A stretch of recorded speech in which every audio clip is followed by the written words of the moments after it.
सोचिए वो सीन, लाखों फैंस जोर जोर से चिल्ला रहे थे, सड़कों पर नीले और नारंगी रंग का समंदर तैर रहा था और एक हीरो ट्रॉफी ऊंची उठाए सब कुछ महसूस कर रहा था। यह वो विक्ट्री परेड थी जिसका सपना हर क्रिकेटर देखता है। लेकिन इससे कुछ घंटे पहले इंडिया के world cup star Shivam Dubey किसी ओपन टॉप बस में नहीं थे। वो यहाँ थे, एक ट्रेन प्लेटफॉर्म की परछाई में छिपे हुए, टोपी और मास्क पहने हुए।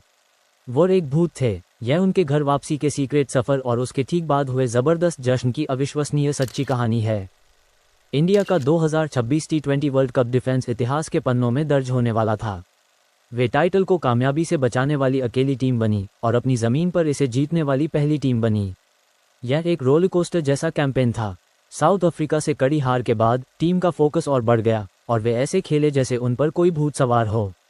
सेमीफाइनल में शिवम दुबे और हार्दिक पांड्या के बीच एक टेंशन वाला रन आउट भी ड्रेसिंग रूम की सीढ़ियों पर गले मिलने से खत्म हो गया, जिससे साबित हुआ कि उनका रिश्ता कितना अटूट था। फिर न्यूजीलैंड के खिलाफ फाइनल आया। इंडिया का टॉप ऑर्डर जबरदस्त खेल रहा था, लेकिन आखिर में विकेट गिरने से उनका मोमेंटम खत्म होने वाला था। पूरे प्रेशर के साथ मैदान में उतरते हुए शिवम दुबे ने अपने अहम पल का सामना किया और उन्होंने कमाल कर दिया। उन्होंने जबरदस्त अटैक किया, सिर्फ 8 गेंदों पर नाबाद 26 रन बनाए। आखिरी ओवर तो जबरदस्त था क्योंकि उन्होंने जेम्स नीशम की गेंदों पर 24 रन लुटाए, जिससे इंडिया ने रिकॉर्ड तोड़ 255 का स्कोर बनाया।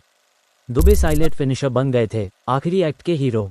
जैसे ही अहमदाबाद में सेलिब्रेशन गूंज रहा था, दुबे के लिए एक बहुत ही अलग सच्चाई सामने आ रही थी।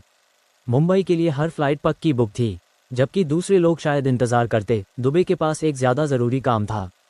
उन्हें अपने 4 साल के बेटे अयान और 2 साल की बेटी महविश के पास घर जाना था। इसलिए उन्होंने एक ऐसा फैसला किया जिससे उनके परिवार और दोस्त थोड़े परेशान हो गए। उन्होंने द इंडियन एक्सप्रेस को बताया, कोई फ्लाइट्स अवेलेबल नहीं थी, इसलिए मैंने सुबह सुबह अहमदाबाद से मुंबई के लिए ट्रेन लेने का फैसला किया। हम सड़क के रास्ते भी जा सकते थे, लेकिन ट्रेन ज़्यादा तेज़ थी। उन्होंने, उनकी पत्नी अंजुम और एक दोस्त ने सुबह 5:10 बजे सयाजी एक्सप्रेस के लिए 3rd एक्ट कोच में टिकट बुक किए। अब भागने का बड़ा प्लान था। दुबे का भेष काफ़ी सिंपल था, एक कैप, एक फेस मास्क और एक full sleeve T shirt. Plan एकदम परफेक्ट होना था। उन्होंने याद करते हुए कहा, मैंने अपनी पत्नी से कहा कि मैं ट्रेन के निकलने से पहले 5 मिनट कार में इंतज़ार करूंगा। उसके बाद मैं जल्दी से ट्रेन में चढ़ जाऊंगा। जैसे ही ट्रेन आई, वे सुबह सुबह की कम भीड़ में से तेज़ी से निकल गए। कोच के अंदर आते ही 6 फुट लंबा क्रिकेटर तुरंत ऊपर वाली बर्थ पर चढ़ गया, इस उम्मीद में कि बस गायब हो जाएगा। एक ऐसा आदमी जिसने अभी अभी दुनिया जीती थी, अब वो नजर न आने की आसान सी चुनौती को जीतने की कोशिश कर रहा था। 8 घंटे की राइड के ज्यादातर समय प्लान सच में काम कर गया। दुबे सो गया और वॉशरूम भी किसी ने ध्यान नहीं दिया। लेकिन सबसे बड़ा टेस्ट अभी बाकी था।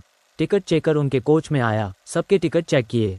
जैसे ही वो उनकी बर्थ पर पहुंचा, उसने ऊपर देखा और एक ऐसा सवाल पूछा जिससे उनके होश उड़ सकते थे, शिवम दुबे? वो कौन है, क्रिकेटर? उसी पल जब उसका पति ठीक ऊपर वाली बर्थ पर छिपा था, दुबे की पत्नी अंजुम बहुत तेजी से वापस आ गई। नहीं नहीं, वो कहाँ से आएगा? उसने हाथ हिलाते हुए कहा। उसकी तेज सोच काम कर गई। टीसी खुश होकर बस आगे बढ़ गया। सीक्रेट सुरक्षित था। ट्रेन का सफर आसान था, लेकिन दुबे जानता था कि आखिरी रुकावट सबसे मुश्किल थी। बाद में उसने माना, मुझे बोरीवली में दिन के उजाले में उतरने की चिंता थी। मैं वहां ध्यान से बच नहीं सकता था, यह महसूस करते हुए कि शायद भीड़ उस पर हमला कर देगी। उसने एस्कॉर्ट के लिए मुंबई पुलिस को तुरंत कॉल किया। जब उसे उनका रिएक्शन याद आया तो वह हंसा। उन्हें लगा कि मैं एयरपोर्ट पर उतर रहा हूं, लेकिन जब मैंने उन्हें बताया कि मैं ट्रेन से यात्रा कर रहा हूं तो वे हैरान रह गए। पुलिस ने एक एस्कॉर्ट दिया, ये सुनिश्चित करते हुए कि स्टेशन से उसका बाहर निकलना आसान और अफरा तफरी से मुक्त हो। सीक्रेट मिशन आखिरकार पूरा हो गया। क्या यह एक वर्ल्ड चैंपियन की विनम्रता की एक अविश्वसनीय कहानी नहीं है? अगर आपको क्रिकेट की अनकही कहानियां सुनना पसंद है जो इसके हीरो के असली दिल को दिखाती हैं, तो हमारे चैनल को सब्सक्राइब करना और लाइक बटन दबाना न भूलें।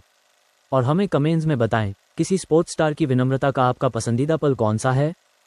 और देखते रहिए क्रिकेट ब्लॉग और यूट्यूब चैनल 3rd अंपायर। मिलते हैं अगले अपडेट में।